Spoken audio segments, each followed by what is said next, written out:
안녕하세요.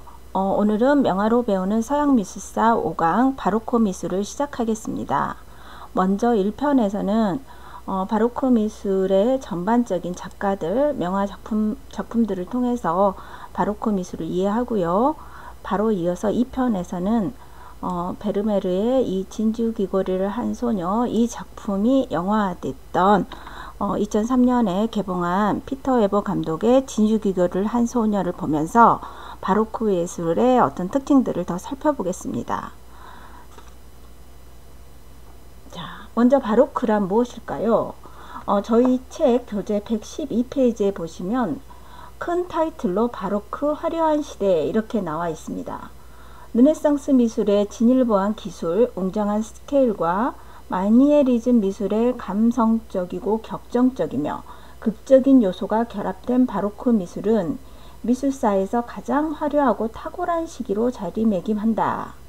바로크란 용어는 허세 부리고 지나치게 과장되어 있다는 부정적 의미로 종종 사용되지만 17세기 렘브란트, 벨라스케스와 같은 예술적인 천재를 배출했을 뿐만 아니라 미술의 영역을 일상생활로까지 확장시킨 시기이다. 이렇게 이제 큰 타이틀로 이렇게 나와 있습니다.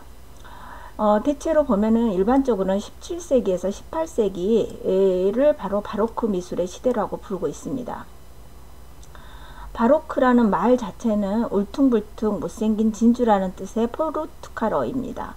그래서 기이한 것, 최상급 이런 지나치게 우스꽝스러운 것, 불규칙적인 것과 동의어로 사용되고 있습니다. 특징으로는 역동적이고 격정적인 형태 포착, 어둠과 빛의 대비, 극대화 이런 것들이 특징입니다. 이때 이제 분수라든가 광장에 세워진 어떤 동상들 이런 것들이 많이 이제 나오기 시작을 합니다. 17세기 이탈리아에서 처음 선보인 바로크 미술은 이성적 표현의 한계, 주로 르네상스 이제 예술이 이성적 표현이 강했었죠. 한계를 느껴 나타난 예술 사조이며 반종교개혁, 그 루터교가 이때 나오고 반종교개혁 운동과 깊고 밀접하게 연관되어 있습니다. 그래서 이제 신교하고 구교가 끊임없이 갈등하던 시대가 또 바로크 시대입니다. 르네상스 미술이 이성 중심, 형태를 중시했다면 바로크 미술은 감성 중심, 색채를 중시했었습니다. 바로크와 르네상스의 시대적 차이를 한번 살펴보겠습니다. 예술가들의 작품 활동 기반이 후원, 교황이라든가 군주들의 후원, 그들의 이제 후원을 받아서 이제 대표적인 작가들이 뭐 다빈치라든가 미켈란젤로, 뭐 라파엘로 이런 사람들이 활동했던 시대하고는 다르게 이제 시장 경제 시대로 바뀝니다. 그래서 이제 미술품의 주문의 대상이 군주나 뭐 교황 이런 사람들이 아닌 일반 중소 부르주아들이 이제 작품을 의뢰하기 시작을 합니다. 그렇다면은 그들의 집에 소장할 만한 작품으로 바뀌기 때문에 그림의 사이즈, 그림의 형태, 내용, 주제들이 다 바뀌게 되죠. 화폐를 내고 미술품을 구비하는 소비계층이 등장했다. 네덜란드 폴랑드르 도시 가정 가구당, 한 가구당 미술작품이 12점을 웃돌았다고 합니다.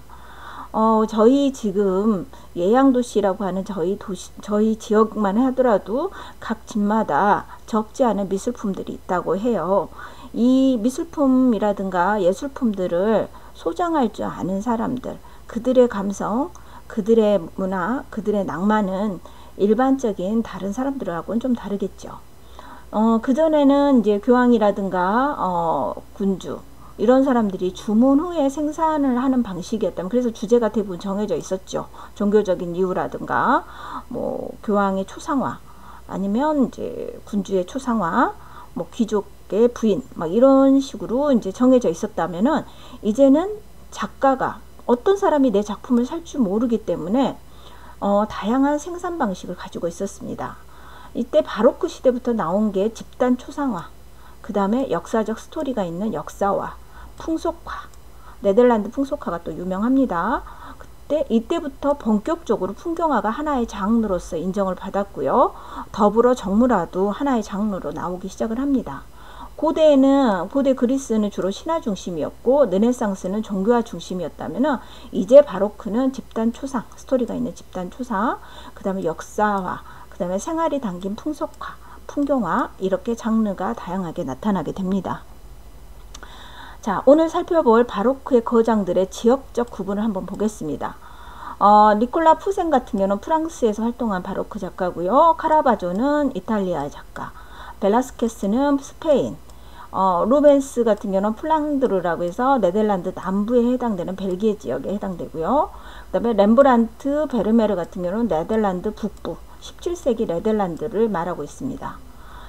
그렇다면 지금 전반적으로 바로크 하면 네덜란드 지역이 많이 나오는데요. 네덜란드는 크게 이렇게 남부하고 북부로 나눠집니다. 북부 같은 경우는 스페인 카톨릭 지배하에 대항하는 신교 중심, 신교는 칼뱅이 주도했던 누토교 일종을 믿는 지역이고요. 그 다음에 남부 지역은 스페인 동맹 안트베르펜이 지배한 카톨릭, 지금의 천주교의 그 어떤 형태이죠. 카톨릭교를 믿었던 지역입니다. 자, 오늘 배울 전반적으로 17세기 네덜란드 사회상을 많이 봐야 되는데 몇몇을 빼고는 대부분 바로크는 이 네덜란드에서 굉장히 이제 유행을 했고 많은 좋은 작가들이 많이 나왔습니다. 네덜란드 남부 플랑드르 같은 경우는 영어식 이름이 플란데스입니다. 그래서 우리 만화 영화 플란데스계가 이 플랑드르 지역에서 나왔던 어떤 그 그림들, 루벤스의 그림들을 통해서 이야기가 전개가 됩니다. 카톨릭을 믿었던 스페인 함부르스크 왕가가 지배를 했었고요. 그림은 교회와 스페인 왕실의 선전화로 사용됐습니다. 이 선전화를 교회와 스페인 왕실을 선전할 사람으로 선발된 사람이 루벤스였습니다. 네덜란드 북부는 카톨릭이 아닌 스위스 종교개혁파 칼뱅이 주시한 프로테스탄트, 저항하는 사람들이란 뜻의 프로테스탄트 종교인 그 신교도들이 있었던 지역입니다. 믿었던 지역이고요. 교회 왕실 세력을 잇고 도시 시민 계급이 용성했고 해운업을 통해서 부유한 나라로 부상한 지역입니다. 수수하고 절제된 양식을 선호했고요. 이 남부 플랑드르 지역의 호사스러운 취향을 싫어했습니다. 여기 사람들은 대부분 조금 경건하고 근면 절약하는 걸 좋아했었습니다. 그래서 영국의 청교도들과 대단히 흡사한 모습을 갖고 있었습니다. 종교와 사회적 분위기로 북유럽을 대표하는 렘브란트와 카톨릭 바로크의 본보기를 보여주는 루벤스의 감각적인 종교와는 대단히 다른 양상으로 이제 띄게 됩니다. 먼저 저희 교재를 통해서 또 볼 건데요. 저희 교재 보시면 카라바초가 먼저 나옵니다. 저희 교재 114페이지에 보면 이탈리아 바로크 해가지고 카라바초 이야기가 나오는데 거기 아래쪽에 보면은 카라바초의 성 도마의 의심이라는 이 작품이 나오고 있습니다. 자, 예수의 부활을 의심하는 도마와 사도들이 예수의 옆구리에 있는 상처를 확인하고 있죠. 이 부분. 자, 얼마나 불경스럽습니까, 사실은. 근데 여기에 있는 사도들, 성자들의 모습은 또 어떻습니까? 노동자의 모습을 하고 있습니다. 자, 그렇지만은 그 당시에 성자들이 다 어떤 사람들이었을까요? 노동자들이었겠죠. 자, 어떻습니까? 그러면 카라바초는 있는 그대로 충실히 묘사하려고 했습니다. 성경을 꼼꼼히 읽어보고 성경에 나와 있는 구절 하나하나를 있는 그대로 쓰려고 노력을 했던 사람이지요.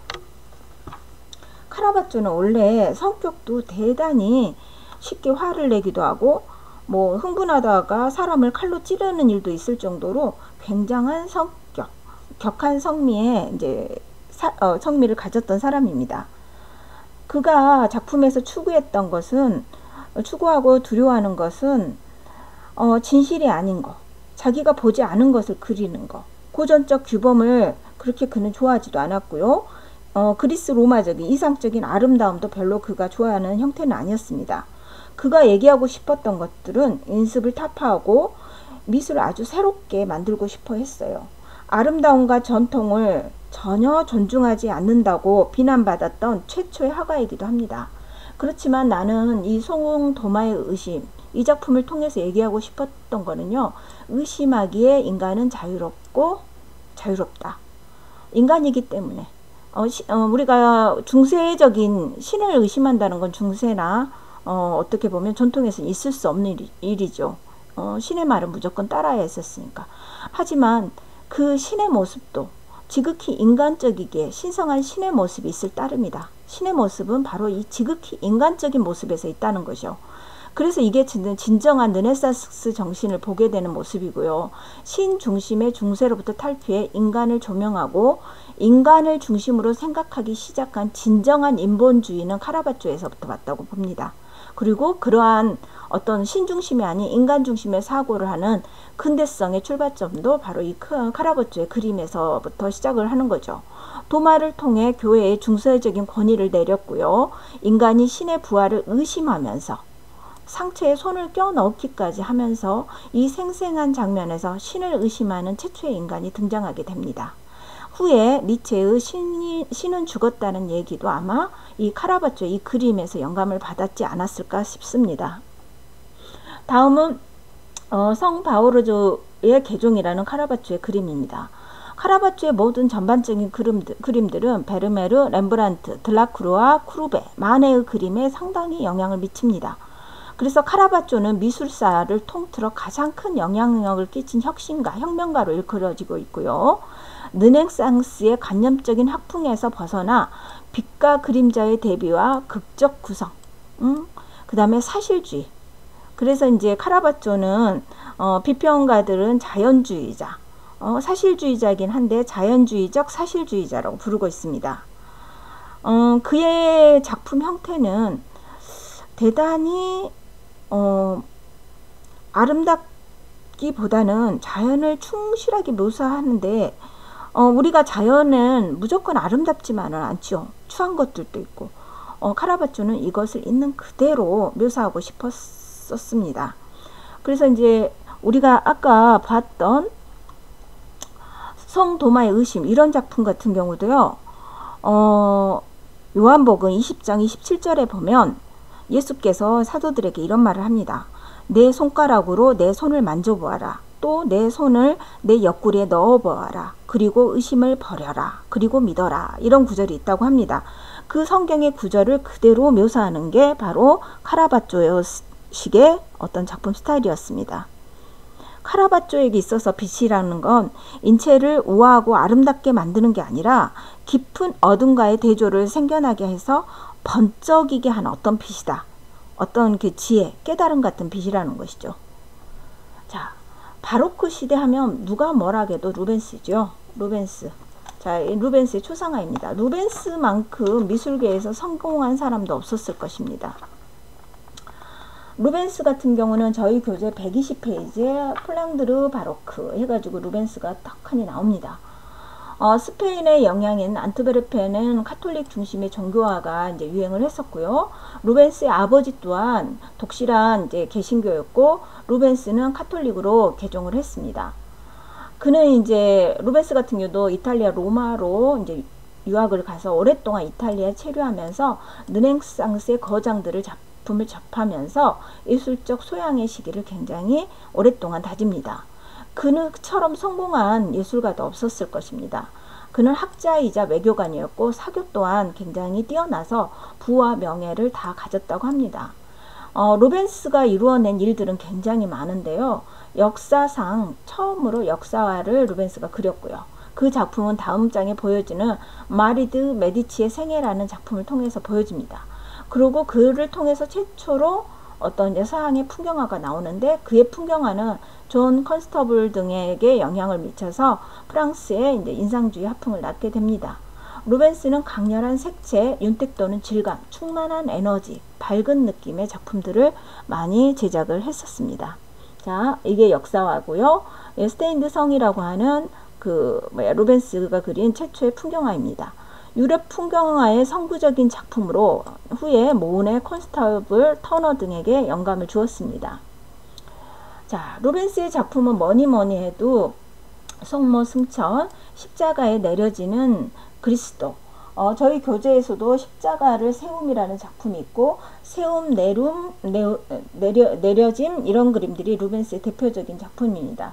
이 성모 승천 작품 같은 경우는 우리 그 플란다스계에 나오는 네로가 자신이 날마다 이 그림을 보면서 죽음을 맞이하고 싶을 정도로 날마다 보고 싶었던 그림이 바로 이 성모 승천입니다. 자, 다음은 바로크 시대의 작품 렘브란트입니다. 렘브란트 같은 경우는 초기에 그는 좀 성공적인 그 예술가의 삶을 살았었는데요. 나중에는 불우한 말년을 갔습니다. 그래서 렘브란트처럼 다양하게 예술계에서 이제 화자되는 인물도 없습니다. 저희 교재 127페이지에 보시면 렘브란트에 대한 얘기가 나오는데, 렘브란트 같은 경우는 뭐라고 나오냐면, 서구 미술사상 가장 유명한 화가는 아마 렘브란트 반 네이일 것이다. 생전에 렘브란트는 유명한 초상화가였다. 오늘날 그의 명성은 무엇보다 말년에 깊이 있는 감정을 보여주는 통찰력 있는 작품을 통해서 얻어진 것이다. 자, 그의 작품 세계. 그는 처음에는 굉장한 초상화가로 유명했습니다. 그를 유명세에 올려놓았던 건 바로 이 야경이란 작품인데요.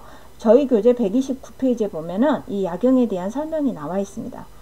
작품의 제목처럼 이게 야경이었을까요? 후에 렘브란트의 이 야경 작품이 이제 좀 복원이 됩니다.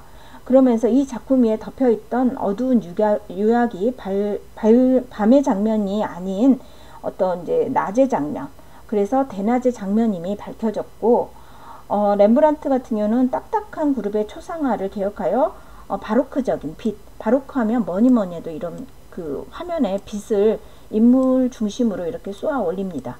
이렇게 바로크적인 빛을 통해서 인간의 감정을 느끼게 합니다. 그래서 렘브란트의 작품을 통해서 우리가 느낄 수 있는 건 뭔가 그림 속의 인물하고 내가 대화하는 듯한 느낌, 즉 감정이 서로 교환되는 느낌의 작품들을 합니다. 자, 다음은 바로크 시대의 또 하나의 대표적인 작가 벨라스케스입니다. 벨라스케스 같은 경우는 우리 교재 몇 페이지냐? 벨라스케스 같은 경우는 자, 루벤스에게 굉장히 많은 영향을 받습니다. 루벤스의 충고를 받아들여서 그 로마에 가서 유학을 잠깐 했다 왔고요. 그리고 이제 그 주요 그의 임무는 왕족의 초상화를 그리는 게 그의 임무였습니다. 그래서 그에게 가장 영감을 미쳤던 사람이 누구냐 그러면 루벤스였고요. 후에 이제 벨라스케스 작품은 화가 프란시스 베이컨, 피카소, 달리 등 많은 후대 화가들이 이제 그에게 영향을 받았고 그를 찬사했었습니다. 자, 그의 작품들을 한번 대표적인 작품 시녀들이라는 작품을 보겠습니다. 그는 앞에서 봤던 카라바초의 영향으로 우울하고 바로크적 분위기가 지배적이며 창으로 들어오는 이제 창이라는 말이 나오기 시작합니다. 햇살이 실내를 비추는 모습이나 거울을 이용한 수법, 여기 뒤에 거울이 그려졌죠. 혹은 이 장면이 거울에 반사된 장면, 이 그 앞에 있던 그 시녀들의 모습이라든가 여기 있는 왕과 왕비의 모습은 요 뒤에 그려져 있습니다. 이런 모습들이 거울에 비친 모습 같다. 그래서 이제 거울을 이용한 수법, 그 다음에 아까도 말했다시피 루벤스의 영향을 받아서 화가의 캔버스로 시선을 이끌고 있습니다. 그래서 최초로 이 벨라스케스의 시녀들이라는 작품을 통해서 예술가의 감상자의 전통적인 구분을 허물었습니다. 그러니까 감상자는 작품을 보는 입장이 아닌 적극적으로 개입하는 입장, 화가, 모델, 관객이라는 이중구조를 만들었고요. 주체와 대상이 유기적으로 관계를 맺으며 왕과 왕비는 작품 밖으로, 여기 밖에 지금 왕과 왕비가 이 거울에 이제 비쳐서 나오고 있겠죠. 이렇게 감상자의 의미를 부여했었습니다. 어떻게 보면 감상자의 의무가 굉장히 중요하게 작품에 등장하는 게 바로 이 벨라스케스의 시녀들이라는 작품입니다. 이 작품을 보면은 카메라가 발명되기 오래 전인데도 왠지 현실의 한순간을 화면에 담은 어떤 카메라 앵글에 담은 듯한 느낌이고요. 어떤 한순간의 인상만을 포착하려 했다가요, 나중에 인상주의 작가들이 벨라스케스를 굉장히 존경합니다. 꼭 필요한 것만을 묘사하고 보는 사람에게 상상할 여지를 남겨놓기 때문이지요. 자, 벨라스케스의 시녀들을 재해석한 작품들입니다. 당연히 피카소는 어마어마한 시녀들을 이렇게 제작을 했고요. 재해석한 작품들이 나왔습니다. 자, 그래서 그 사람들에게 스페인 여행을 했을 때 마드리드에 있는 프라도 미술관 가서 벨라스케스의 시녀들을 보고 바르셀로나에 가서 피카소 미술관에 가서 피카소의 이 시녀들을 보라고 하고 있습니다. 여기에 보면은 이거 페르난도 보테로의 작품도 있고요. 그 다음에 리처드 해밀턴의 작품, 그 다음에 이거는 살바도르 달리의 작품, 여기는 우리의 지금 중국 현대미술관 유엔민준의 작품도 있습니다. 자, 다음은 베르메르입니다. 베르메르 같은 경우는 살아서는 그다지 크게 인기를 누리지 못했던 사람입니다. 자, 저희 교재 베르메르가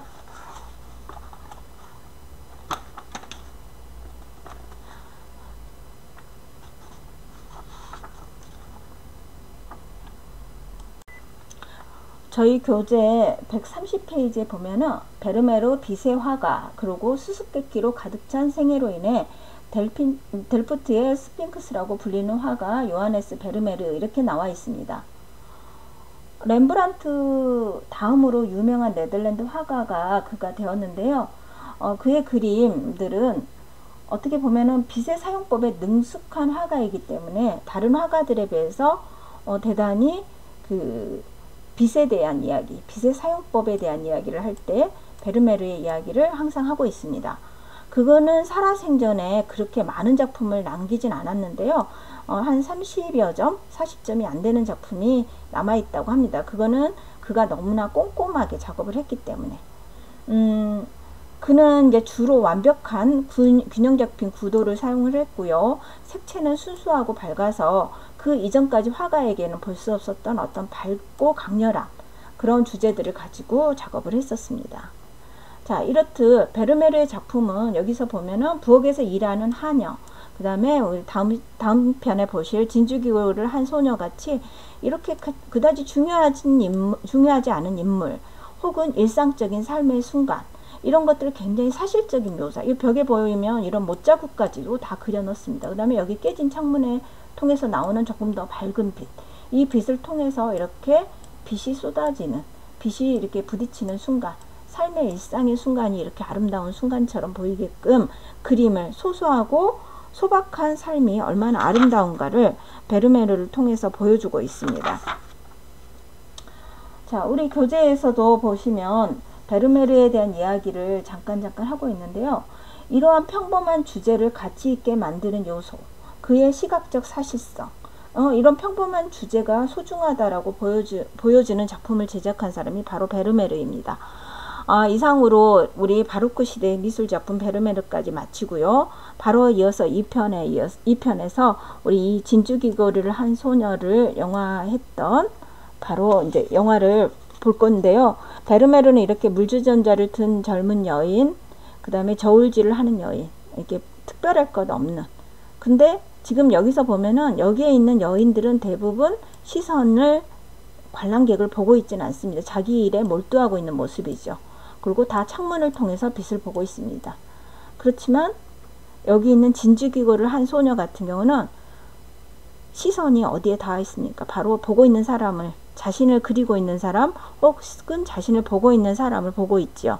그래서 이제 바로 이어서 바로 영화로 읽는 바로크 시대 이제 우리 2편에서는 진주귀걸이를 한 소녀 피터 에버 감독의 영화를 보면서 다시 한번 바로크 시대의 중요한 빛과 관련된 어떤 생활과 관련된 작품을 했던 베르메르에 대해서 살펴보겠습니다. 감사합니다. 이상으로 바로크 미술 1편을 마치겠습니다.